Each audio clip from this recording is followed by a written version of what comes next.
அட, நம்ம சூரியோட பொண்ணா இவங்க? நல்லா வளர்ந்துட்டாங்களேப்பா, அடையாளமே தெரியல.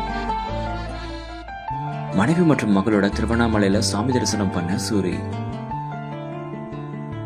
திருவண்ணாமலையில உலக நன்மைக்காக ஸ்ரீ அஷ்டலட்சுமி நவநிதி சகித ஸ்ரீ குபேர தன ஆகர்ஷண மகாலட்சுமி மகாயாகம் விமரிசையா நடந்திருக்கு. அப்போ நடிகர் சூரி தன்னுடைய மகள் மற்றும் மனைவியோட வந்து சாமி தரிசனமும் பண்ணிருக்காங்க. அந்த ஒரு காட்சி இணையதளத்துல இப்போ வைரலா பரவிட்டு வருது.